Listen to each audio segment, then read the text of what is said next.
केशवं बादरायणं सूत्रभाष्य कृतौ वन्दे भगवन्तौ पुनः पुनः।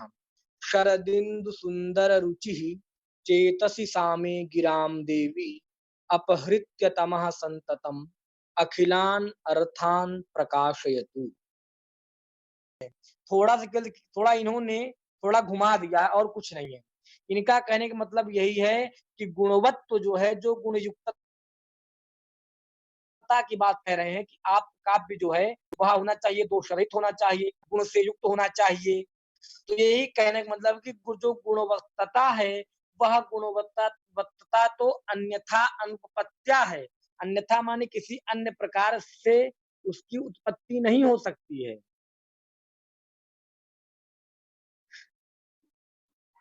जो गुणवत्व है वह गुणवत्व जो है अन्य किसी प्रकार से नहीं मिल सकता है, क्योंकि यह अन्वय व्यतिरेक व्याप्ति जो ऊपर इन्होंने बतलाया, कहीं वही अन्वय व्यतिरेक व्याप्ति ही इस बात को सिद्ध कर रही है कि जहां जहां रस होगा वहां वहां गुण होगा।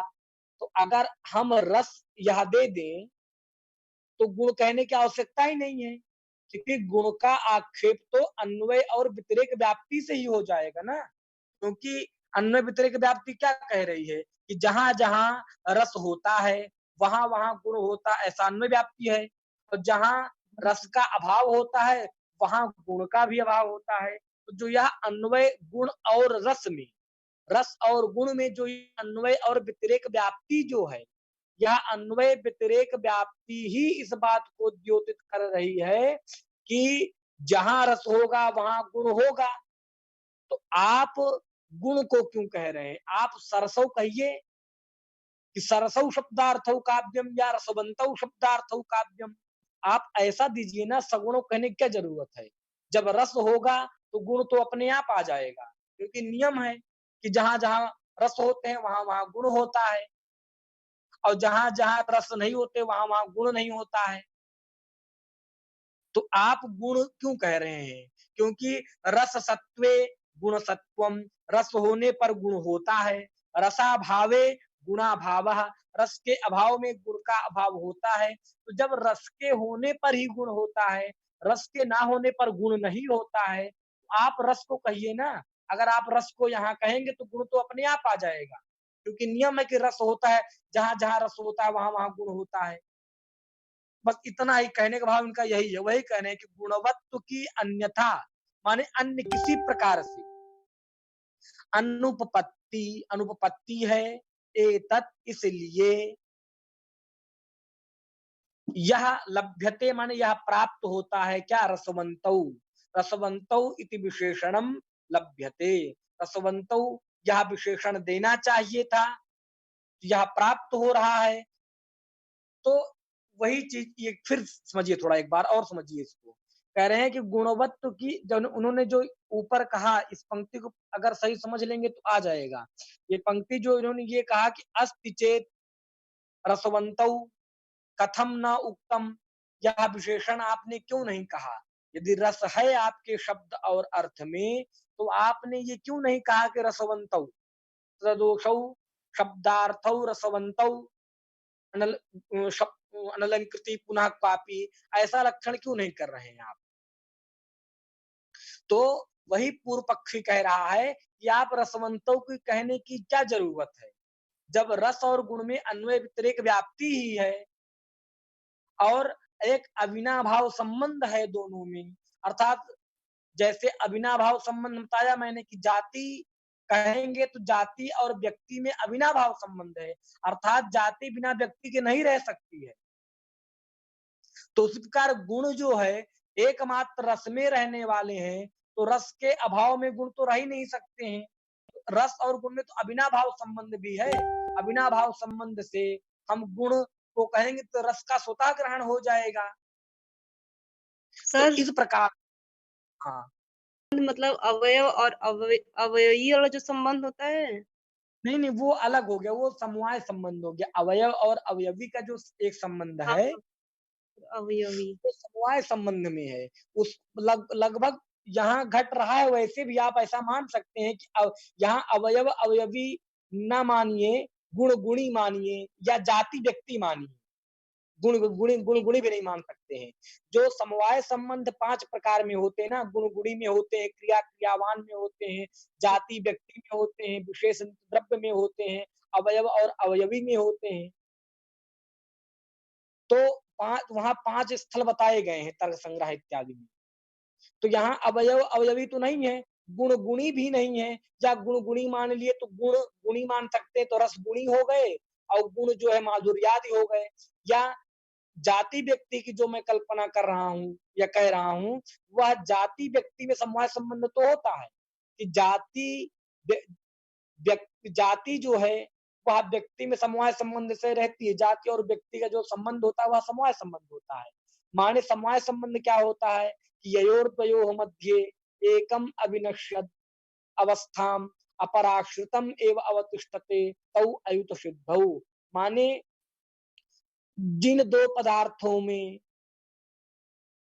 ययोः द्वयोः मध्ये किसी एक पदार्थ का जब तक नष्ट ना हो जाए तब तक जो है दूसरा पदार्थ उसमें जो है स्थित ही रहे, उसी को समवाय संबंध कहते हैं। जिन दोनों में दो पदार्थ होंगे, अब ये निश्चित नहीं कि दोनों पदार्थ एक दूसरे में अविनष्ट अवस्था तक रहे, उनमें से हो सकता है कोई एक पदार्थ रहने वाला हो, तो दूसरा पदार्थ जब तक नष्ट नहीं हो जाता है तब तक वह जो एक और धर्म है वह उसमें रहेगा ही। ऐसा जो है अविनाभाव संबंध होता है, या वो समवाय संबंध होता है। तो अविनाभाव संबंध उसी प्रकार का है, लेकिन फिर भी उससे थोड़ा भिन्न है। देखिए, अविनाभाव संबंध माने है कि ना बिना इति अविना, माने जो जिसके बिना नहीं रह सकता है। तो बस वो अर्थ लेना। समवाय संबंध ले लेंगे तो थोड़ा भिन्न अर्थ हो जाए, फिर कई जगह दिक्कतें आने लगेंगी। तो अविनाभाव का संबंध बस इतना ही है कि जो जिसके बिना नहीं रह सकता है। माने जैसे जाति जो है वह बिना व्यक्ति के नहीं रह सकती है, या अविनाभाव संबंध। लेकिन अब गुण और गुणी में भी समवाय संबंध है। देखिए, गुण और गुणी में भी समवाय संबंध है। जैसे घट है और घटगत जो रूप है, तो घट गुणी हो गया, और घट में रहने वाला जो रूप है वह गुण हो गया। तो जैसे घट में लाल है, रक्त या गुण है लाल, और घट गुणी है, तो ऐसा ये घटगत जो रक्तता है वह तो घट में समवाय संबंध से रहता है, लेकिन यह रक्तता गुण पृथक भी अन्य किसी अन्य कहीं और भी हो सकते हैं। या अभी एक लाल जो वर्ण है ये एक स्वतः भी कहीं और भी रह सकते हैं अन्य प्रकार से। तो इस प्रकार से अविनाभाव संबंध को समवाय संबंध नहीं मान सकते, नहीं बहुत जगह दिक्कत आने लगेंगी। तो तो सर ऐसा ये जो नहीं जैसे कि होगा अग्नि घट और होगा। हम्म धुएं का संबंध होता है, वो भी तो अभिनव भाव संबंध में ही आएगा तब। जो धुएं और अग्नि का जो संबंध है वह भी अविनाभाव संबंध मान सकते हैं, वहां कोई दिक्कत नहीं होगी। वहां इसलिए संबंध नहीं होगी क्योंकि वहां भी अन्वय व्यतिरेक व्याप्ति देखिए बनेगी आपकी। जी, जी सर। तो जहां धुआं होगा, वहाँ अग्नि समझ रहे होगी। हैं? हाँ, देखिए जहां धुआं होगा वहां आग स्वतः प्राप्त हो सकती है, वहां आग है ही। लेकिन जहां अग्नि हो वहां धुआं हो, ऐसा नहीं हो सकता है। तो धुएं अग्नि वहां पर अविनाभाव संबंध मान लीजिए, वहां कोई दिक्कत नहीं, वहां फिर भी घट जाएगा। लेकिन अविनाभाव संबंध का अर्थ समवाय संबंध नहीं मान सकते,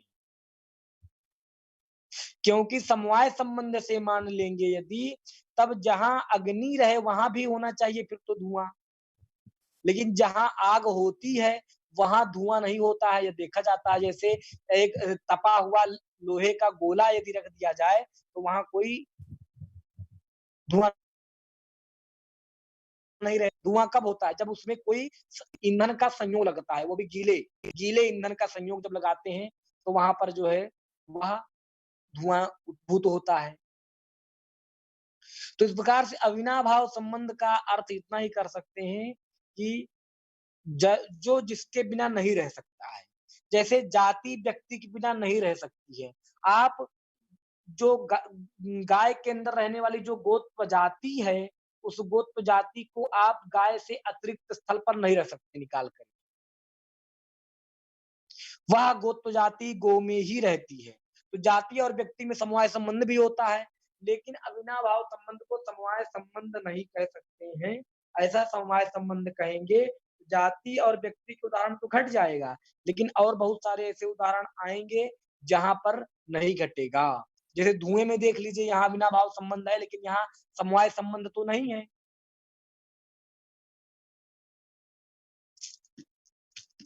इस प्रकार वही कहेंगे, गुणवत्व अन्यथा अनुपपत्या एतल लभ्यत इति चेत, यदि यह प्राप्त हो जाए तो तरही, तब तो सरसौ,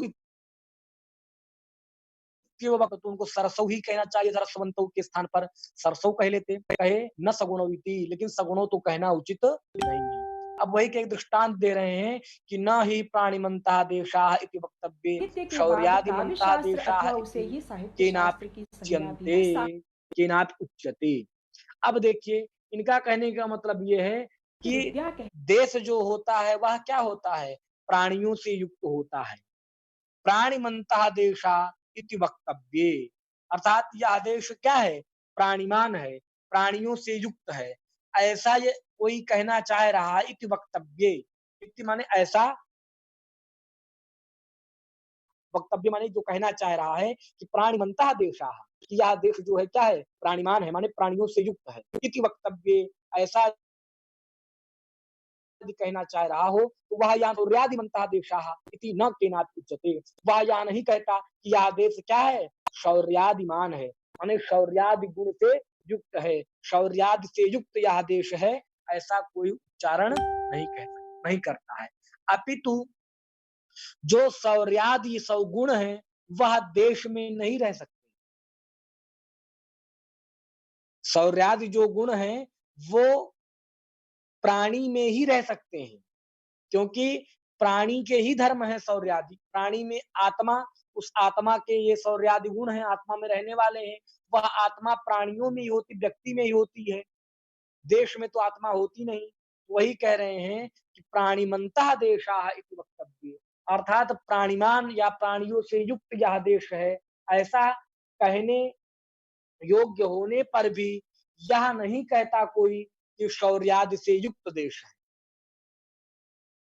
कि शौर्यादिमंता देशाः, कि यह देश क्या है, शौर्यादिमान है, माने शौर्यादि गुण से युक्त है।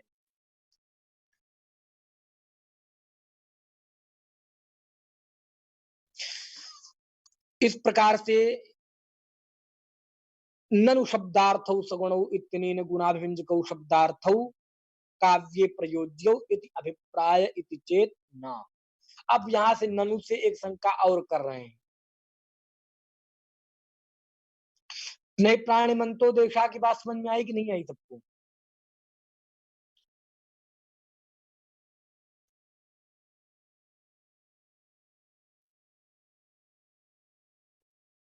बहुत कुछ है नहीं इसमें, सरल है। चलिए, ननु शब्दार्थौ सगुणौ इत्यनेन गुणाभिव्यंजकौ शब्दार्थौ काव्ये प्रयोज्यौ इति अभिप्राय इति चेत न। अब यहाँ से एक नई शंका और कर रहे हैं कि ननु शब्दार्थौ सगुणौ इत्यनेन, जो आपने सगुणौ, पूर्व पक्षी कह रहे हैं इसको, कि शब्दार्थौ सगुणौ इत्यनेन, शब्दार्थौ सगुणौ इस कथन के द्वारा गुणाभिव्यंजकौ शब्दार्थौ काव्ये प्रयोज्यौ इति अभिप्राय इति चेत न।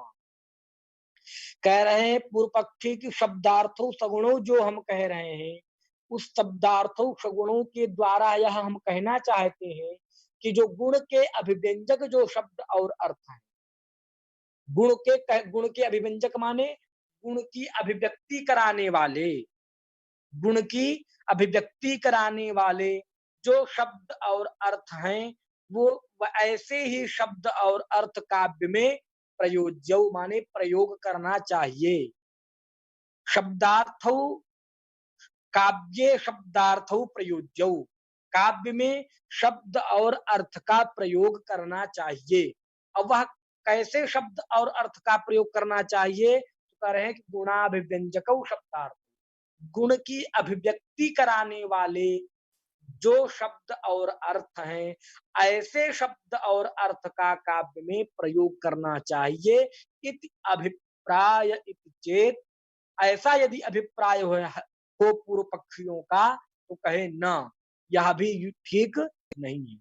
पूर्व पक्षी की तरफ से शंका कर रहे हैं ये, यदि पूर्व पक्षी ऐसा कहें कि शब्दार्थो सगुणो, यह कहने का हमारा जो अभिप्राय है वह तात्पर्य क्या है, कहे यह तात्पर्य मात्र इतना ही है कि काव्य में ऐसे ही शब्द और अर्थ का प्रयोग करना चाहिए कि जो शब्द और अर्थ क्या हो, गुणाभिव्यंजक हो, माने गुण की अभिव्यक्ति जो कराने वाले हो, ऐसे ही शब्द और अर्थ का काव्य में प्रयोग करना चाहिए।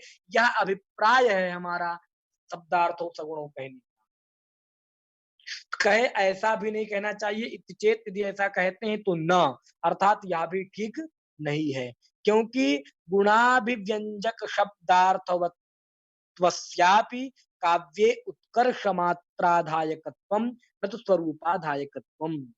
उसका उसी का खंडन बता रहे हैं, कह रहे हैं कि गुणाभिव्यंजक शब्दार्थवत्वस्यापि काव्ये उत्कर्ष मात्राधायकत्वम्, कि जो गुण के अभिव्यंजक जो शब्द और अर्थ हैं, गुण की अभिव्यक्ति कराने वाले, गुण की प्रतीति कराने वाले, गुण की उत्पत्ति, गुण की अभिव्यक्ति जो करा रहे हैं, ऐसे जो शब्द और अर्थ हैं, वो शब्द और अर्थ भी काव्य में क्या है, केवल उत्कर्ष मात्र को करने वाले हैं। अर्थात काव्य में चमत्कार को थोड़ा-सा उत्पन्न कर सकते हैं, थोड़ी-सी चमत्कारिता को बढ़ा सकते हैं, थोड़ा-सा उत्कर्ष कर सकते हैं उसमें, लेकिन न तो स्वरूपाधायकत्वम, लेकिन शब्द और अर्थ काव्य के स्वरूप के आधायक नहीं है। स्वरूप का आधायक तो क्या है? रस ही है।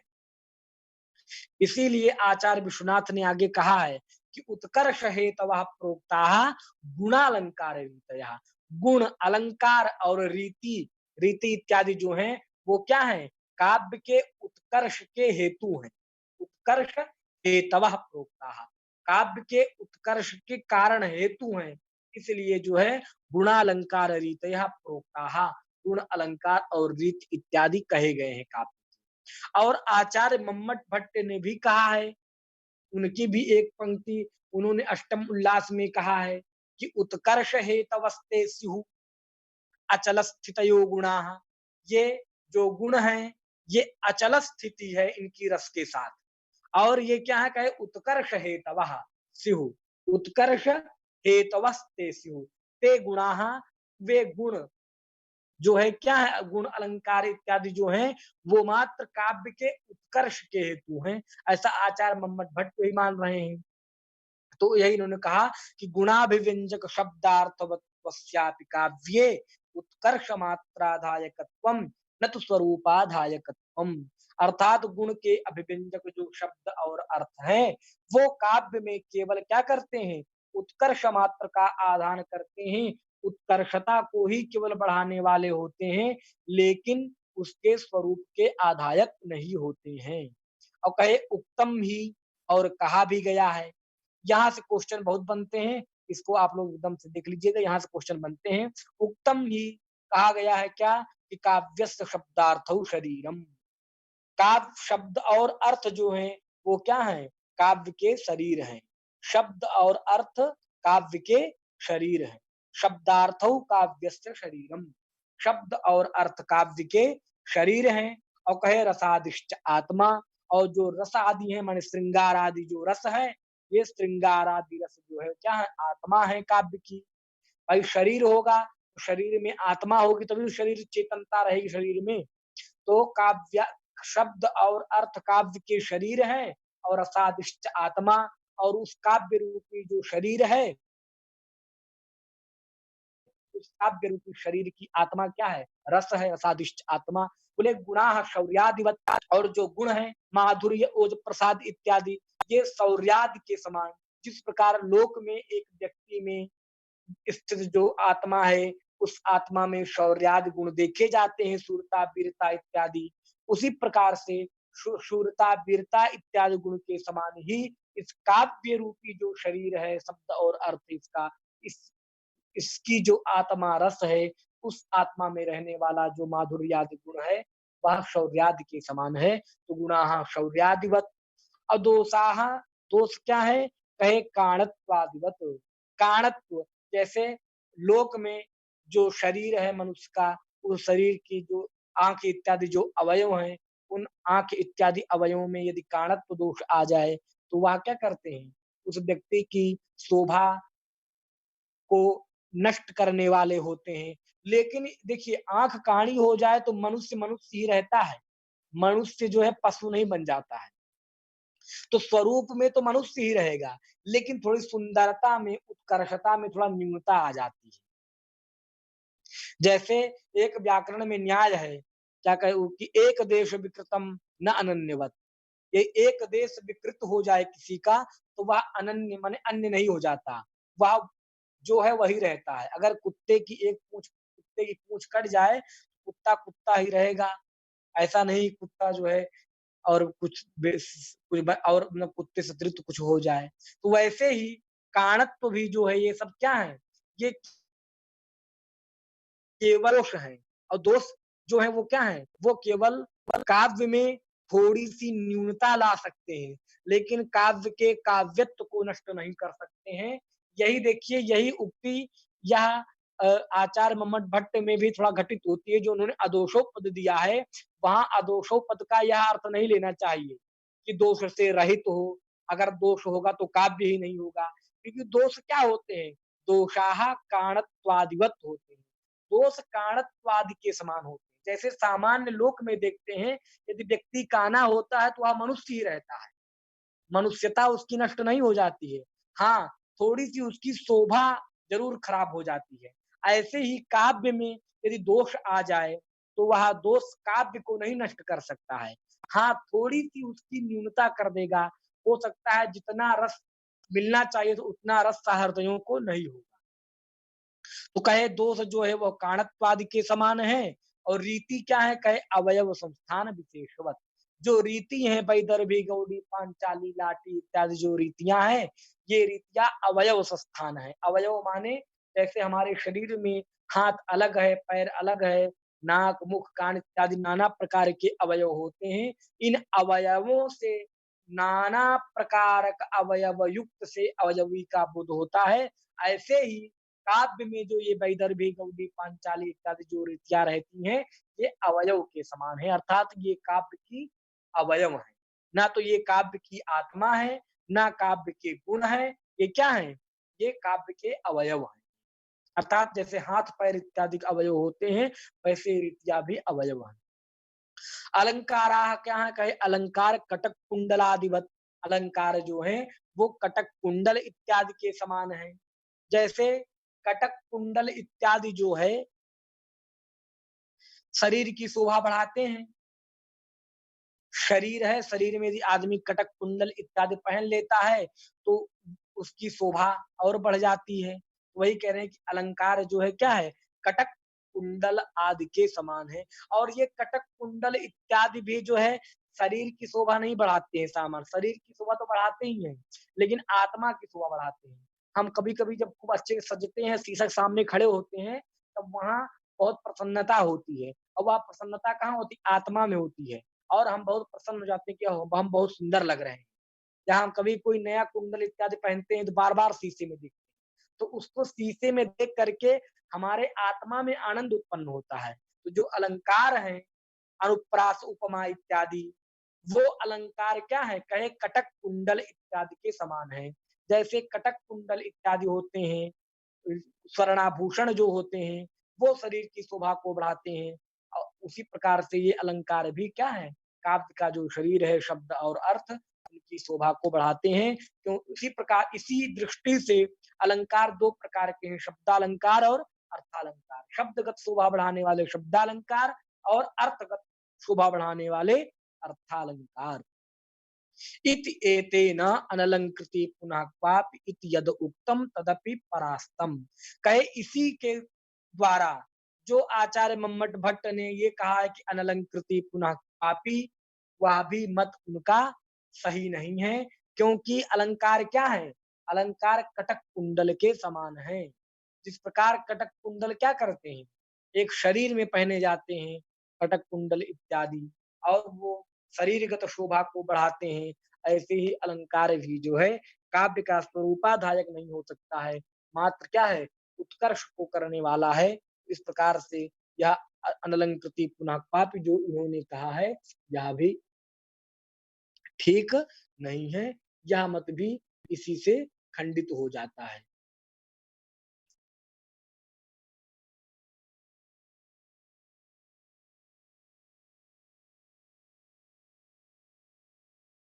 तो जो है यहाँ तक इतना एक पक्ष समाप्त हो जाता है। अब थोड़ा से जो है अलंकार की चर्चा और यहाँ पर आगे आएगा कि जो आचार्य मम्मट भट्ट ने जो उदाहरण दिया है, जहाँ पर अस्फुट अलंकार का जो उदाहरण दिया है, उस उदाहरण की चर्चा करेंगे।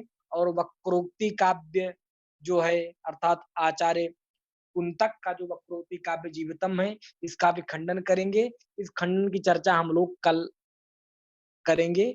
यहाँ से आगे कल बढ़ेंगे।